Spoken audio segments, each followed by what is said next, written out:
Números, capítulo 13.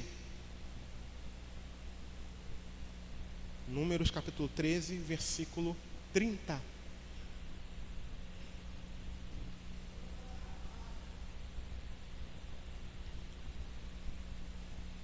E diz o seguinte, amém? Todos acharam? E diz o seguinte: então Caleb fez o povo calar-se perante Moisés e disse: subamos e tomemos posse da terra, é certo que venceremos. Mas os homens que tinham ido com ele disseram: não podemos atacar aquele povo, é mais forte do que nós. E espalharam entre os israelitas um relatório negativo acerca daquela terra. Disseram: a terra para a qual fomos em missão de reconhecimento devora os que nela vivem. Todos os que vimos são de grande estatura. Vimos também os gigantes, os descendentes de Enaque, diante de quem parecíamos gafanhotos a nós e a eles. Amém? Você pode se assentar. O título dessa mensagem é Visão Espiritual. Você pode repetir comigo? Visão espiritual. Presta atenção. Certa vez, um arqueiro muito, mas muito experiente, ele convida o seu aluno, o seu discípulo, para assistir a uma demonstração. E aí, ao chegarem diante de uma árvore, esse arqueiro, ele pega uma flor e coloca entre os galhos dessa árvore. Em seguida, ele pega o seu instrumento, o arco e a flecha, e posiciona-se a uma distância de 100 passos. Ele amarra uma venda nos olhos e pergunta ao aluno: quantas vezes você já me viu praticar esse esporte? Todos os dias, responde o aprendiz. O aprendiz ainda diz mais: eu sempre o vi acertar na rosa a uma distância de 300 passos, mas nunca com os olhos vendados. De olhos vendados, então, o arqueiro se posiciona, se prepara, estica ali, prepara o corpo, estica ali a corda do arco e pum, dispara. A flecha passa longe do alvo, longe, e nem sequer atinge a árvore. Passa tão longe que o aprendiz se sentiu constrangido, e ele diz: o Senhor errou, o Senhor errou. Eu achei que o Senhor queria me mostrar o poder de sua experiência. E o arqueiro respondeu: eu te trouxe aqui para que você tenha uma lição muito importante. Quando você desejar algo, você precisa se concentrar nela. Ninguém, absolutamente ninguém, jamais será capaz de atingir um alvo que não consegue ver. Amém? Essa foi a lição que o arqueiro deu para o seu aprendiz. Você pode repetir comigo? Ninguém jamais é capaz de atingir o alvo que não consegue ver. Queridos, como nós falamos, o título dessa mensagem é Visão Espiritual. E o que é que essa história que eu acabei de contar pode nos auxiliar nesse tema da visão espiritual? A primeira coisa que a gente precisa entender é que visão Os nossos olhos. É uma dádiva de Deus para nós. Talvez a gente não se dê conta disso porque a gente tem. Agora pergunta para quem tinha e perdeu. É maravilhoso poder ver as cores. É maravilhoso poder olhar vocês, que foram feitos à imagem e semelhança do Senhor. É maravilhoso poder contemplar essa beleza aqui, ó, Pastor Marconi. É maravilhoso, sabe, contemplar a luz do sol, a beleza, as cores das flores. É maravilhoso.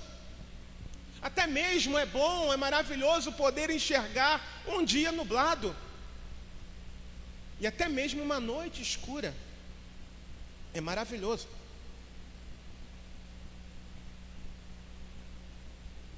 No entanto, queridos, visão é algo que todo mundo tem. É algo natural. É algo que Deus concede naturalmente para qualquer pessoa.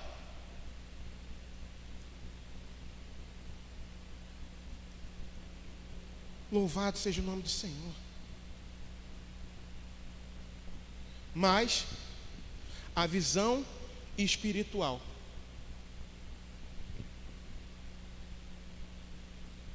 é algo que nós precisamos ter, além da visão natural.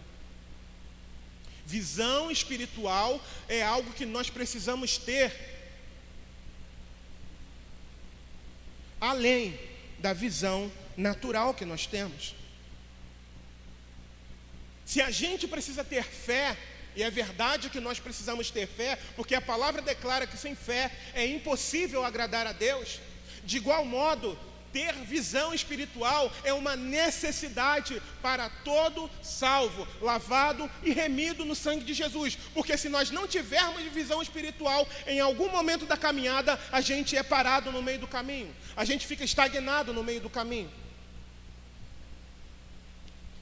Visão espiritual, queridos, é a capacidade de enxergar com os olhos de Deus. Capacidade de enxergar com os olhos de Deus. Capacidade de discernir, de entender o que Ele quer fazer e como Ele deseja realizar a sua obra em nós. Isso é ter visão espiritual.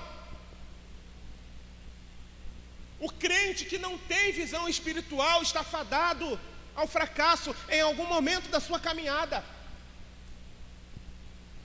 Por quê? Porque em algum momento nós seremos provados. E se a gente não tem uma convicção no nosso coração, a gente para. Se a gente não tem um alvo, se a gente não tem um objetivo, se a gente não tem um sonho, qualquer coisa é motivo para a gente parar. Homens como Abraão, Jacó, Moisés e Paulo, eles tiveram um encontro transformador com Deus. E esse encontro transformador com Deus concedeu-lhes visão espiritual, concedeu-lhes propósito e capacidade de realizar grandes feitos. E de igual modo, nós precisamos de visão espiritual. E eu queria analisar esse texto que nós lemos aqui. Esse texto ele fala de uma orientação que Deus dá a Moisés.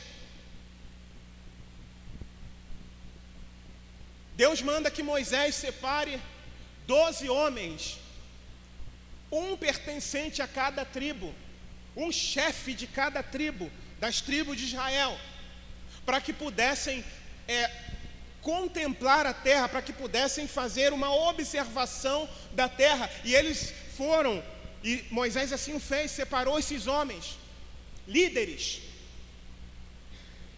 e os enviou para a terra que emanava leite e mel. E ali eles passam por 40 dias observando a terra. Em primeiro lugar,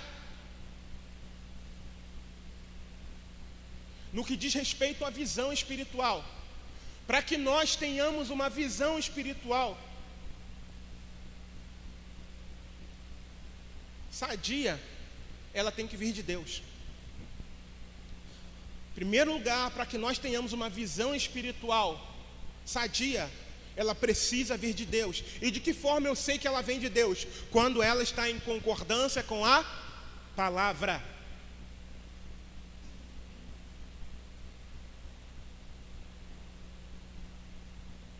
No versículo 1 desse mesmo capítulo que nós lemos, diz assim: e o Senhor disse a Moisés: envia alguns homens em missão de reconhecimento à terra de Canaã, terra que dou aos israelitas. Envia um líder de cada tribo dos seus antepassados. É Deus dando a ordem. Agora, voltando um pouquinho nessa história, Gênesis capítulo 12, versículo 1.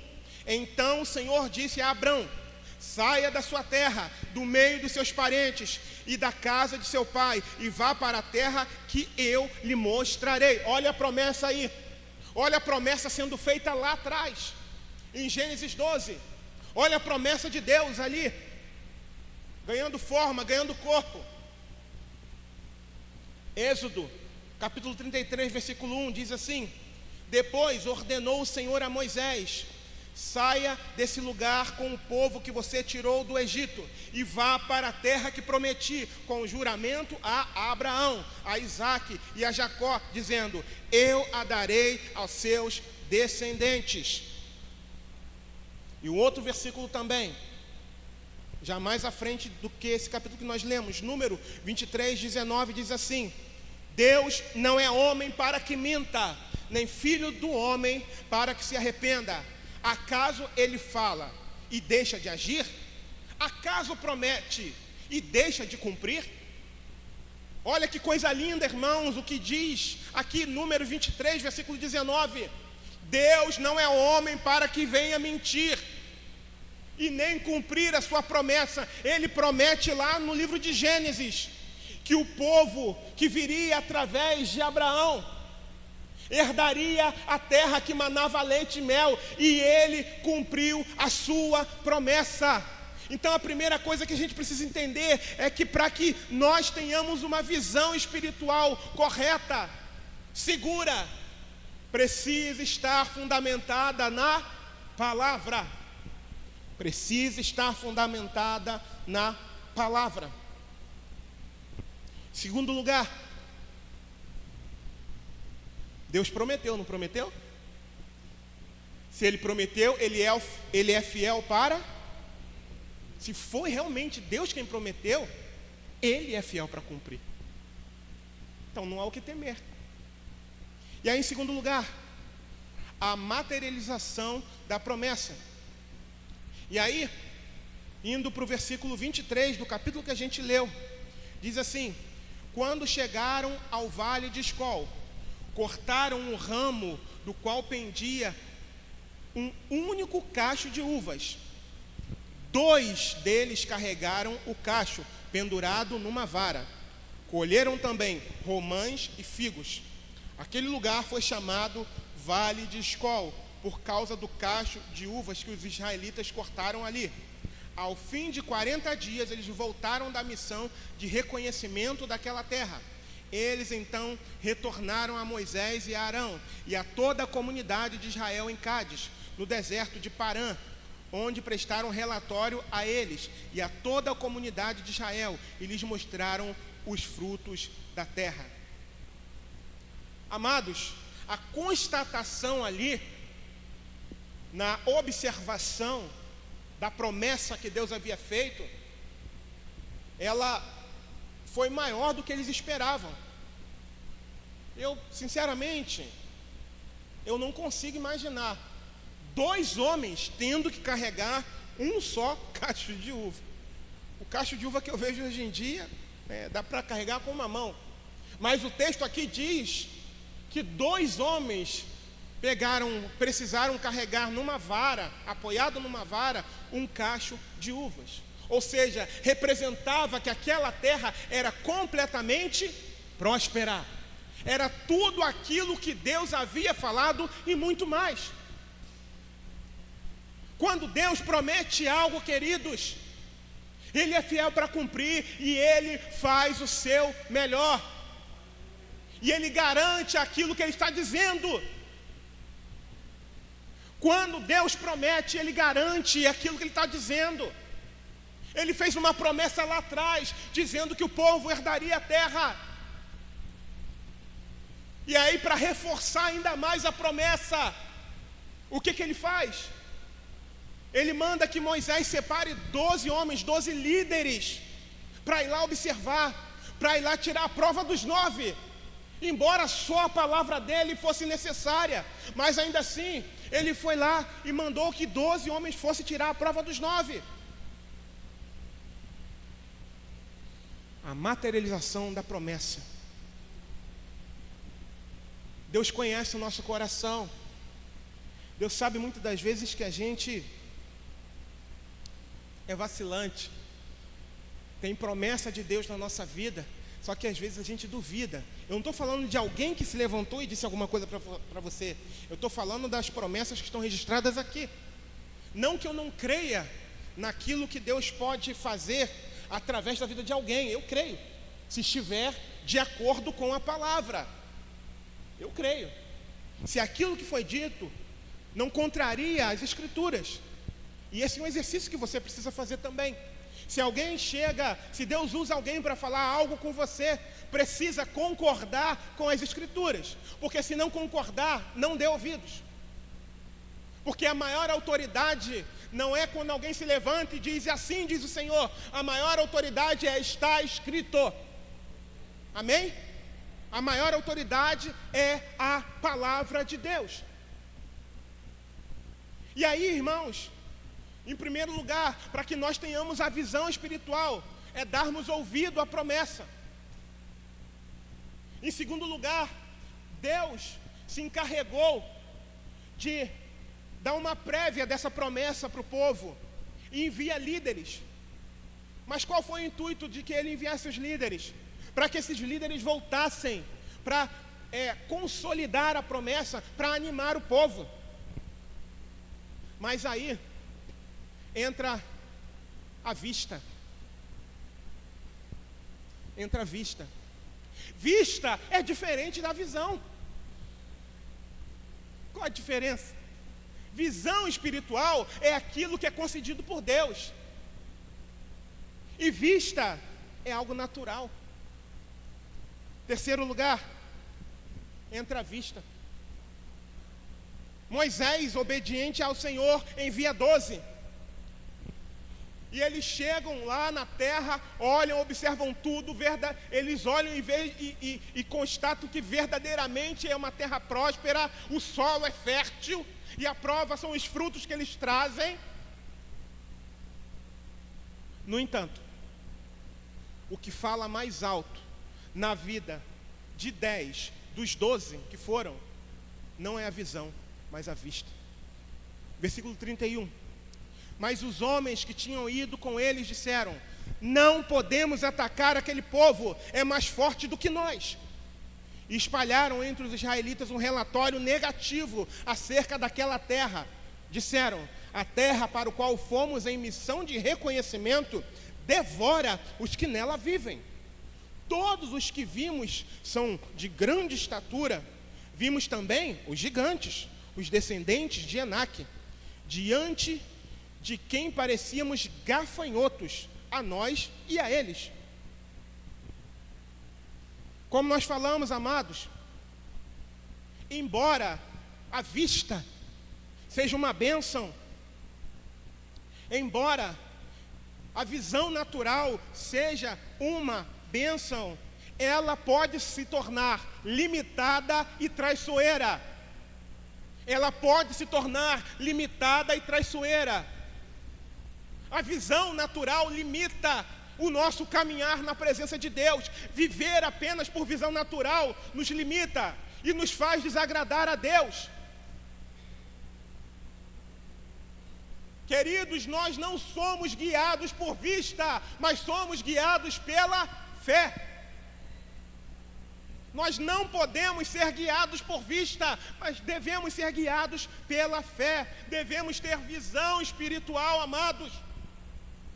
Não é momento, não é tempo de sermos guiados somente pela vista. E foi o que aconteceu com esses 10.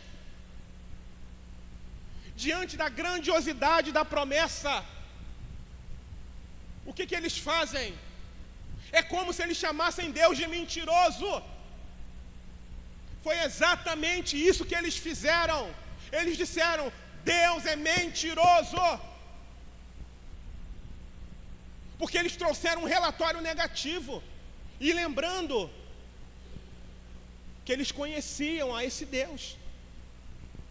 O Deus que os havia tirado com mão forte, sobrenatural e poderosa, sabe de onde? Do Egito. O Deus que sobrenaturalmente os havia alimentado, sabe aonde? E saciado a sua sede, sabe aonde? Em meio ao deserto. E é esse mesmo povo e esses mesmos líderes que experimentaram da graça de Deus lá no Egito ainda e no deserto, eles estão agora, ao invés de estarem cheios de motivação, ao invés de estarem cheios de visão espiritual, eles permanecem com uma visão limitada e carnal, traiçoeira. Porque ao invés de animar ao povo, eles dizem: ó, deu ruim.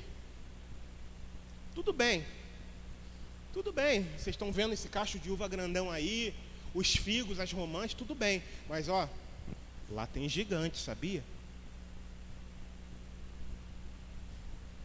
A gente parece um ratinho em relação a eles.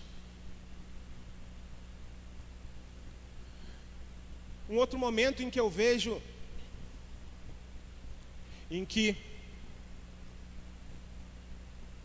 ao invés de ter sido utilizado uma visão espiritual, foi usado a vista. Quando Saul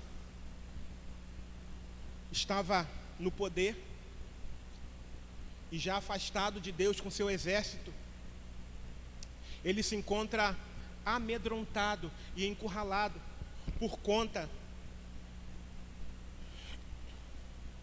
do exército dos filisteus, que tinha um gigante como guerreiro e os afrontava. O que aconteceu? Eles estavam guiados por vista. Mais um exemplo. Eles não confiavam no Senhor e por isso eles se viram paralisados, desagradando a Deus. Aí foi necessário um garoto, mas um menino que tinha comunhão com Deus, um menino que havia tido um encontro com Deus, e por ter tido um encontro com Deus, confiava em Deus, e por confiar em Deus, tinha visão espiritual. E o garoto, vendo aquela situação deplorável do exército, encurralado, amedrontado, paralisado pelo medo, aquele garoto com uma visão espiritual, ele resolve fazer o que nenhum homem trabalhado na guerra estava disposto a fazer. Sabe por quê? Porque ele não olhou para o gigante, mas ele olhou para o Deus a quem ele servia.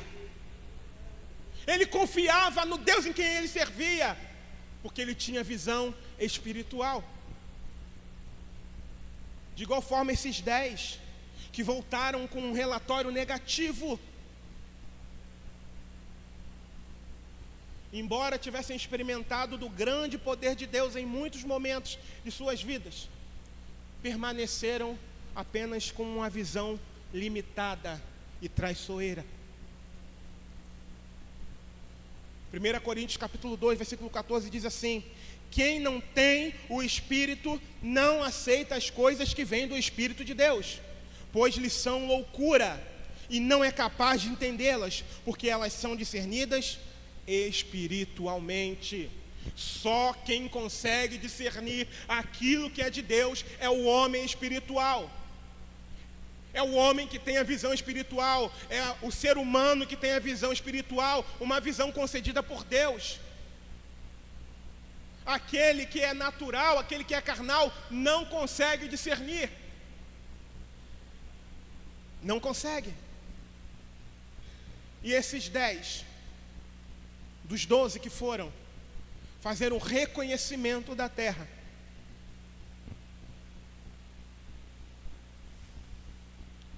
eles voltam com relatório negativo.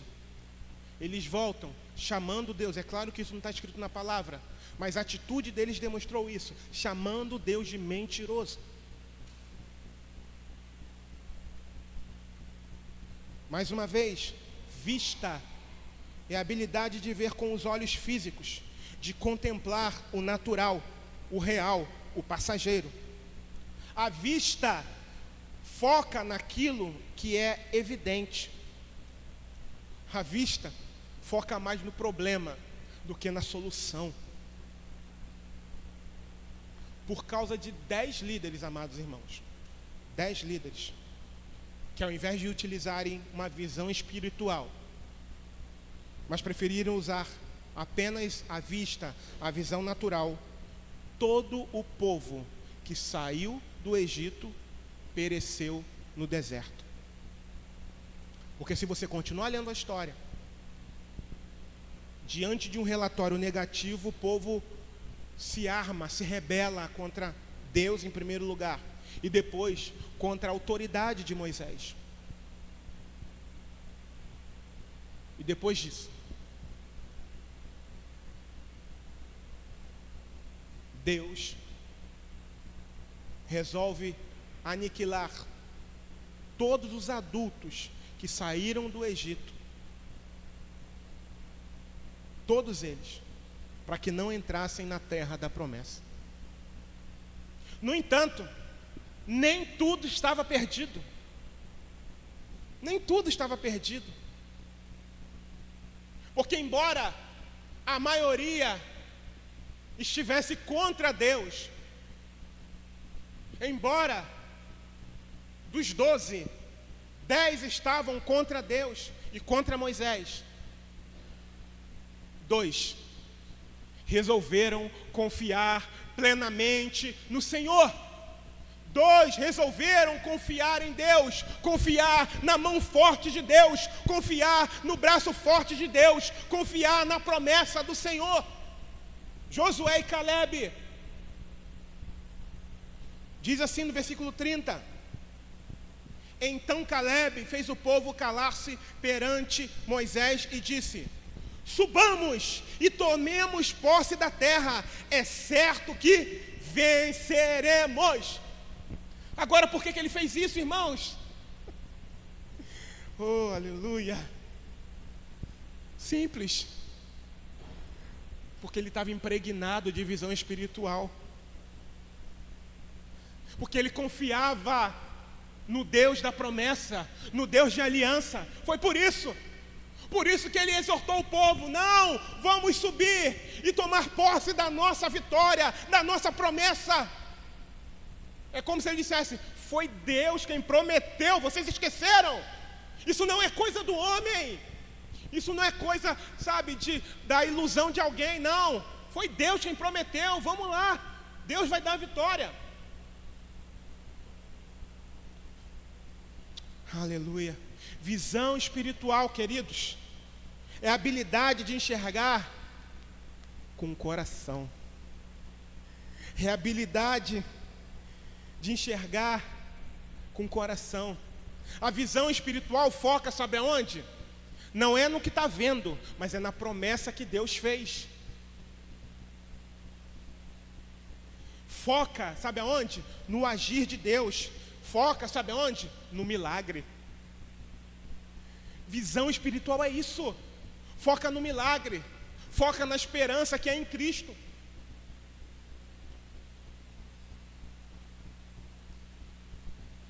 Aleluia. Louvado seja o nome do Senhor. Vocês lembram da multiplicação de pães e peixes? Ali foi uma demonstração de visão espiritual. Imagina se o garoto que levou o lanchinho para si, dos 5 pães e 2 peixes, se ele resolve não dar o seu lanchinho para os discípulos. Ele tinha todo o direito de fazer aquilo. Por quê? Porque se ele olha com a visão natural, humana, ele teria o direito de fazer isso. Por quê? Pô, em meio a uma multidão dessa, você está pedindo o meu lanche. Não dá nem para vocês. que dirá para essa multidão? Mas ali, tomado de visão espiritual, ele entrega o seu lanche. E diz a palavra que o seu lanchinho, que era só para ele, alimenta uma multidão e ainda sobram 12 cestos cheios. Isso é o poder de Deus. A palavra declara que o poder de Deus se manifesta onde? Na nossa incapacidade, na nossa fraqueza, na nossa impossibilidade. E é por isso que nós precisamos ter visão espiritual.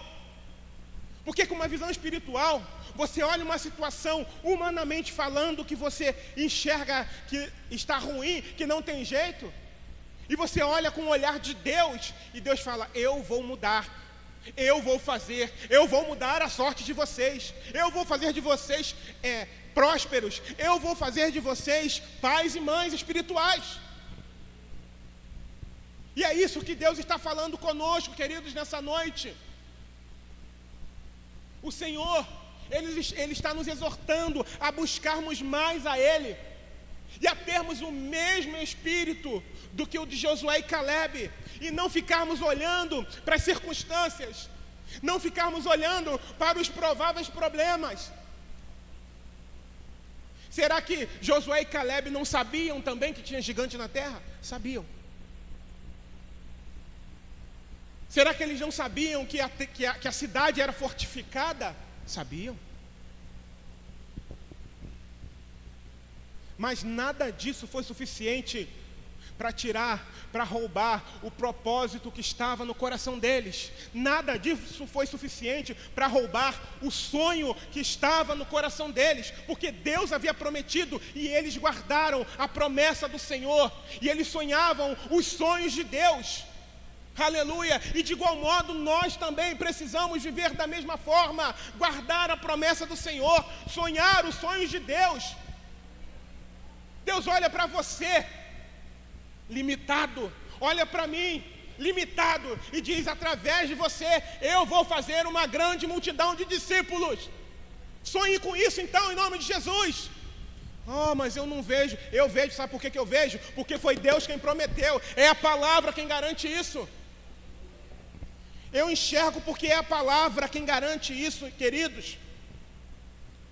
Por meio, amados irmãos, de visão espiritual, nós recebemos uma meta, um objetivo, nós recebemos um sonho. Por meio, queridos, de visão espiritual, nós somos conscientizados, queridos, de que precisamos alcançar o alvo que o Senhor já estabeleceu para nós. E que alvo é esse? Que alvo é esse? Oh, aleluia! Resgatar e servir.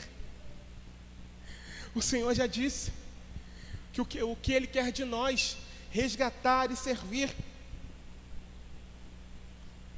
Mateus capítulo 28. Primeiro ele fala, olha, na parte B ele diz o seguinte: olha, é-me dado todo o poder no céu e na terra. Ou seja, eu sou o Todo-Poderoso. Preste atenção. É Jesus dizendo isso, tá? E aí, depois que ele diz isso, ele dá a ordem. Ele dá a missão. Ele, como dizia no quartel, ele paga a missão. E qual a missão? Resgatar e servir. Por quê? Ele diz o seguinte, versículo 19 de Mateus 28. Portanto, vão e façam discípulos de todas as nações, ensinando-os a obedecer a tudo o que eu lhes ordenei. E algo interessante que às vezes passa desapercebido por nós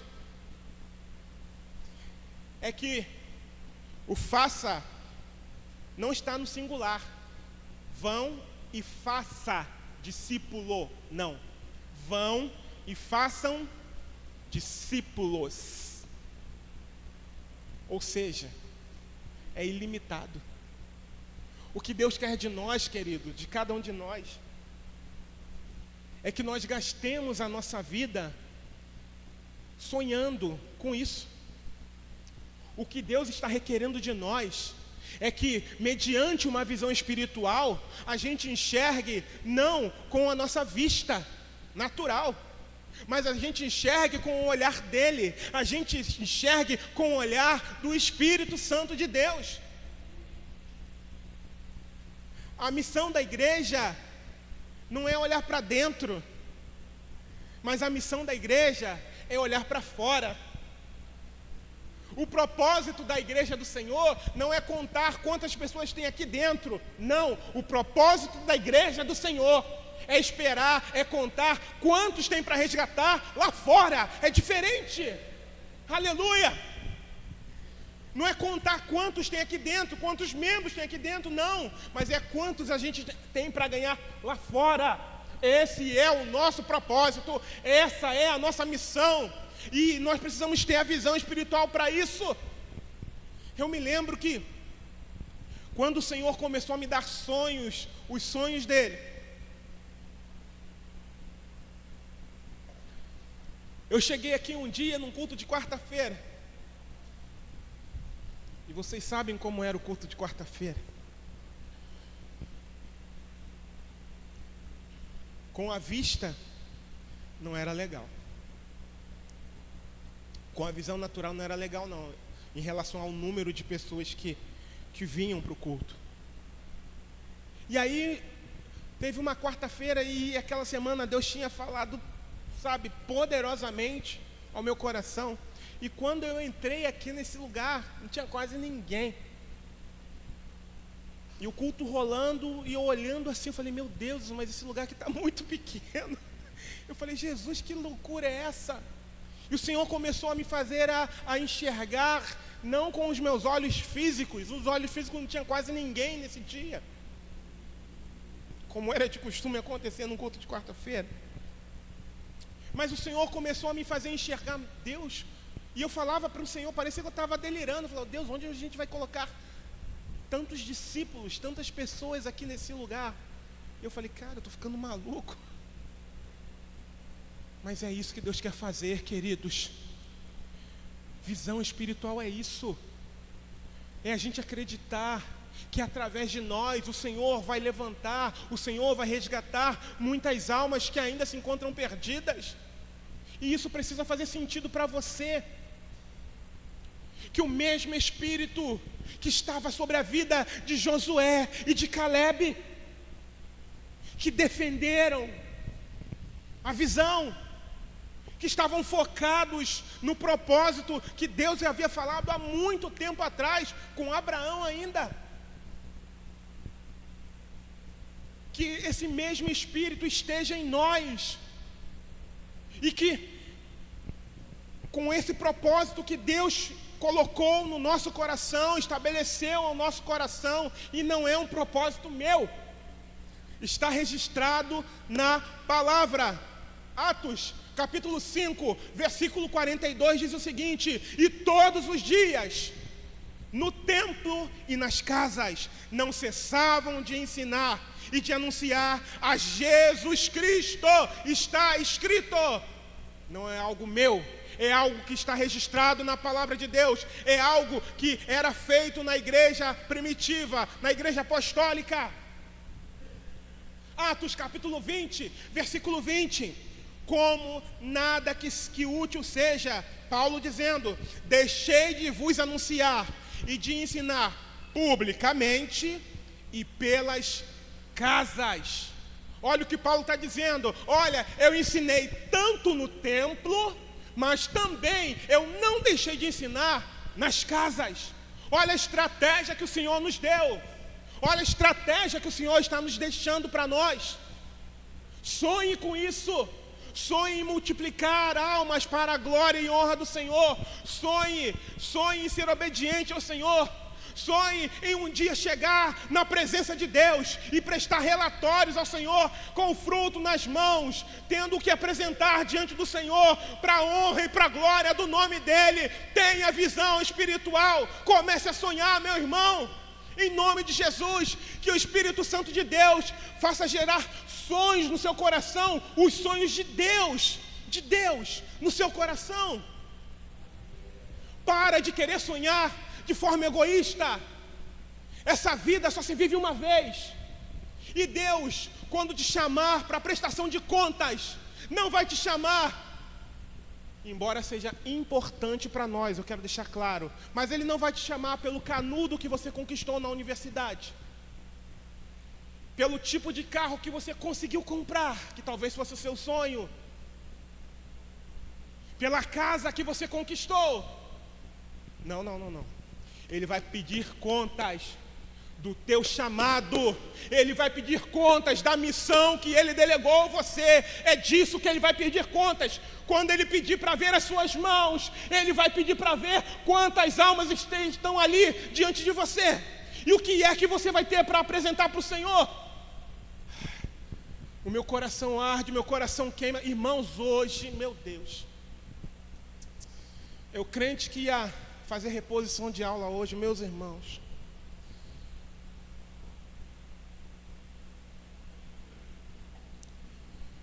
Como o Espírito Santo usou duas irmãs ali naquela sala para quebrar alguns paradigmas antigos que existiam dentro de mim. E eu fingia que não me importava. E Deus as usou poderosamente para falar comigo. E aí quando eu cheguei em casa eu falei, Deus, eu já entendi. Eu olhei assim para frente. Eu não vou entrar em detalhes aqui, mas eu olhei assim para frente e falei, Deus, eu já entendi qual é a missão. Eu já entendi porque elas vieram morar aqui. Já entendi qual é a minha missão. Como foi maravilhoso ser confrontado hoje pela manhã. Eu falei, eu vou dar aula, né? O Espírito Santo me deu uma aula de não fazer acepção de pessoas. E o Senhor falou com o meu coração, é a sua missão. Eu falei, opa, já entendi, Senhor. Está claro agora. Não adianta nem dizer que eu não entendi, que agora, mais claro do que isso, o Senhor realmente pode, sabe, não contar comigo se eu resolver desobedecer. Amados, em nome de Jesus, que o Espírito Santo de Deus traga os sonhos de Deus para o seu coração.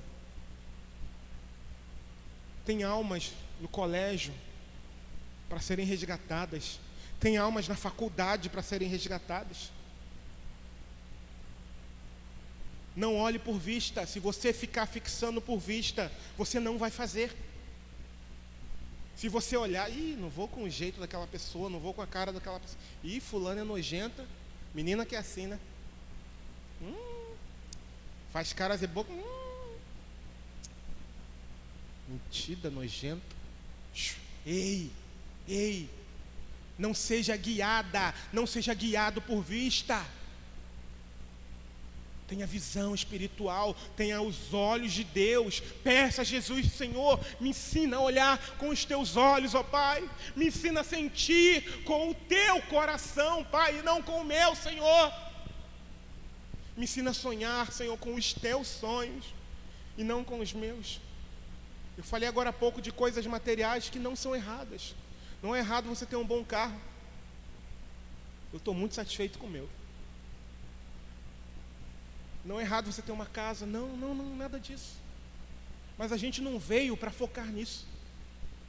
O Senhor não nos trouxe a vida para que a gente gaste a nossa vida focado nessas coisas. Não. Há um propósito maior. Há um propósito mais nobre do que ter coisas. Um dia coisas vão acabar.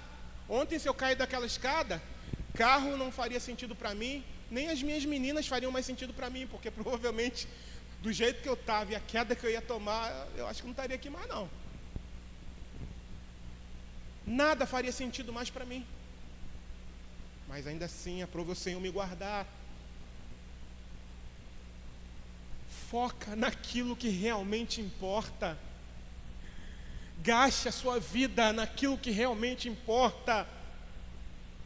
Todos esses 10 que trouxeram relatórios negativos morreram no deserto e não entraram na promessa. Não viram a promessa, eles viram, mas não entraram na promessa porque foram infiéis ao Deus da promessa.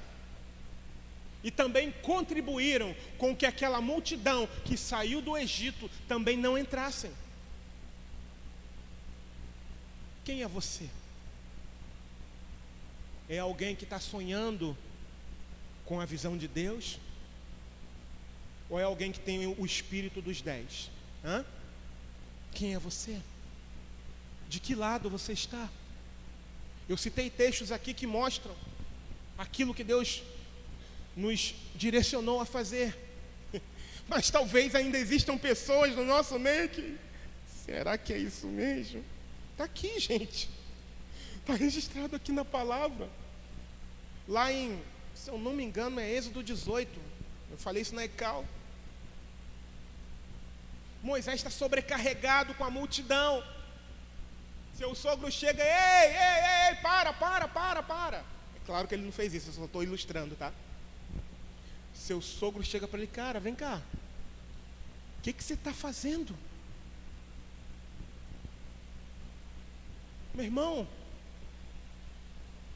você vai ficar desanimado e desgastado, e o povo também.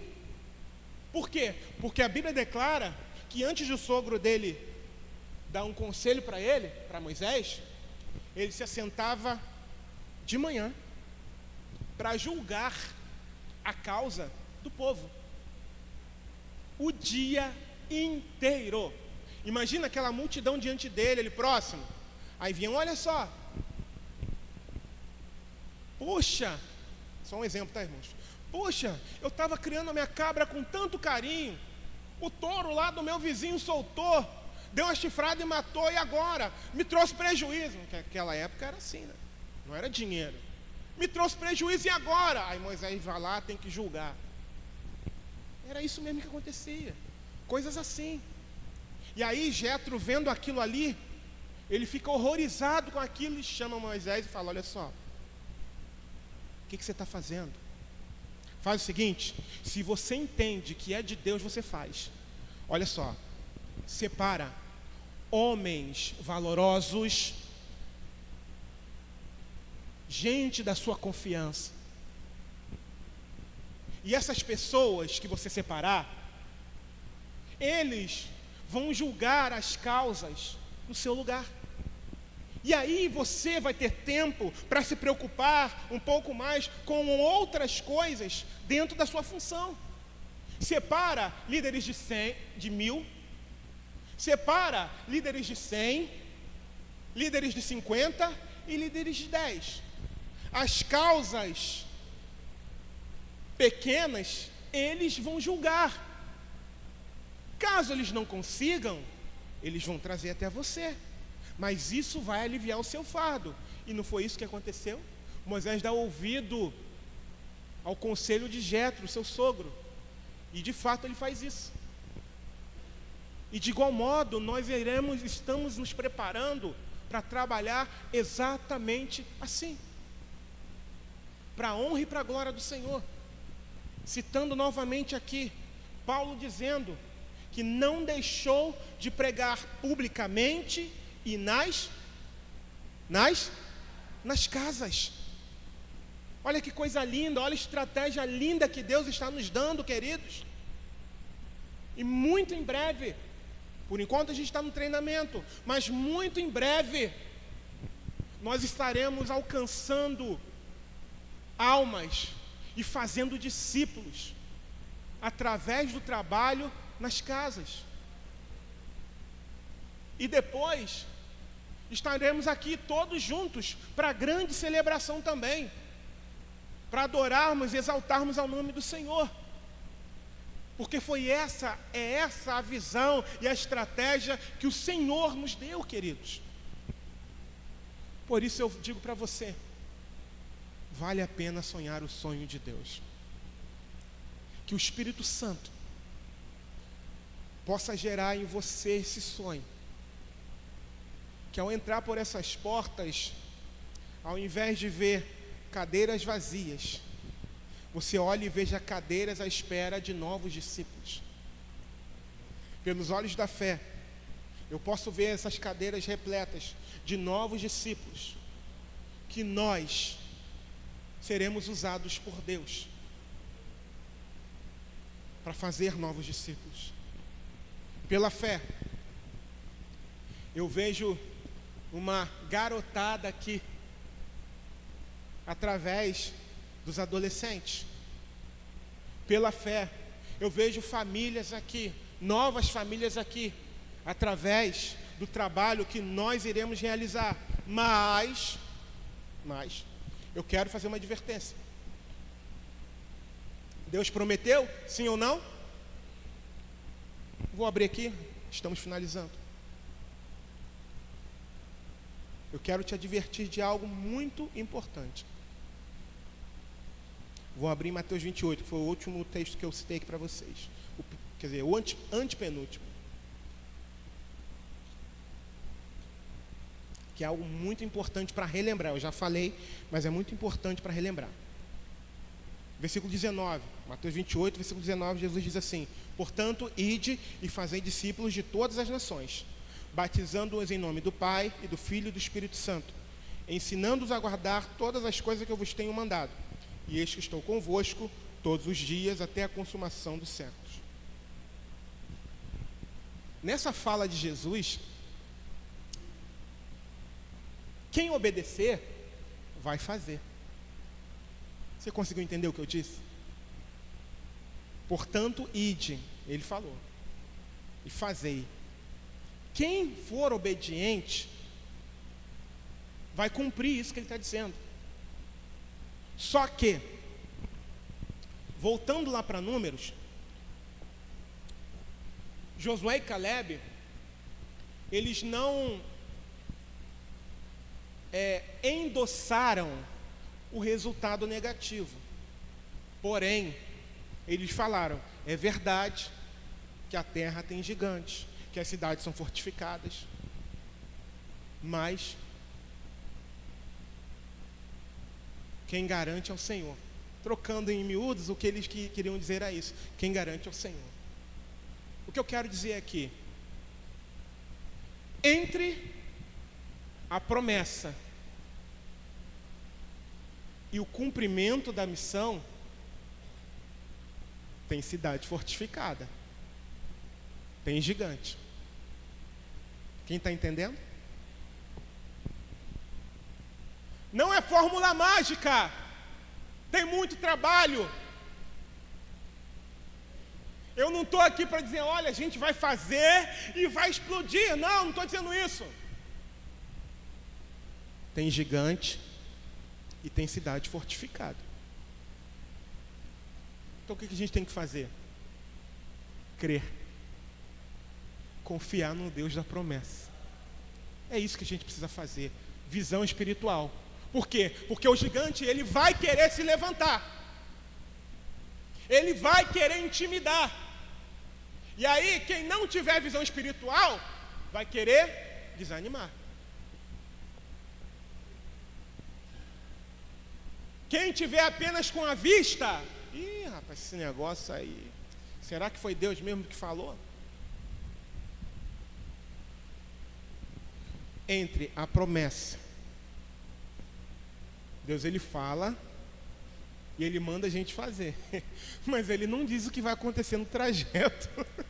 É surpresa. A graça da missão é essa, é surpresa. Agora, a gente sabe o que a gente precisa fazer entre a promessa e o cumprimento dela. O que a gente precisa fazer? Confiar, mas não é só confiar, orar, jejuar, se preparar, estar em constante oração, porque o gigante, ele vai querer se levantar.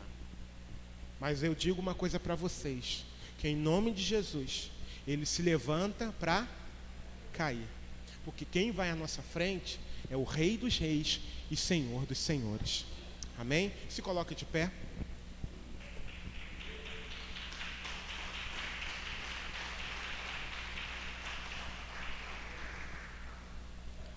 Vem cá, Cleiton.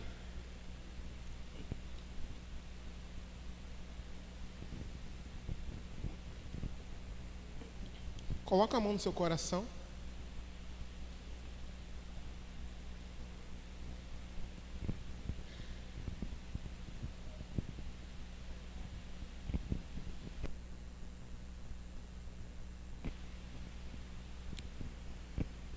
Você tem essa visão espiritual? Tem?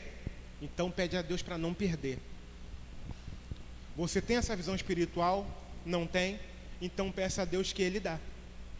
O que não pode é nós estarmos olhando só com os olhos da carne. Porque se a gente olhar só com o olhar natural, a gente vai ver, a gente não tem perspectiva. A gente não sonha. Eu passei a sonhar com as coisas de Deus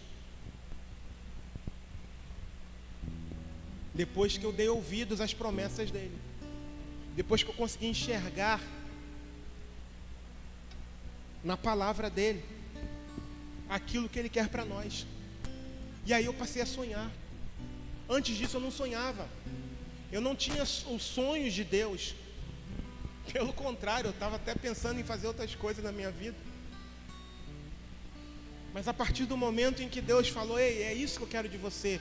A partir do momento que Deus respondeu os meus clamores e as minhas orações, e o meu coração se abriu, eu passei a enxergar com o olhar dele. E por isso que eu gosto de celebrar na presença do Senhor.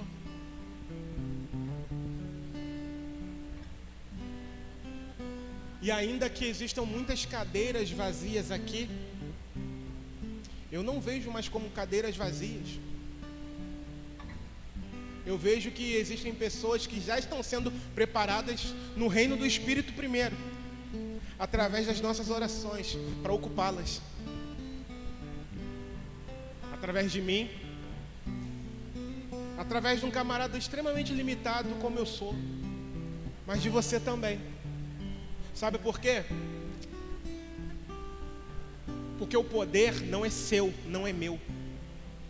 A gente só tem que obedecer.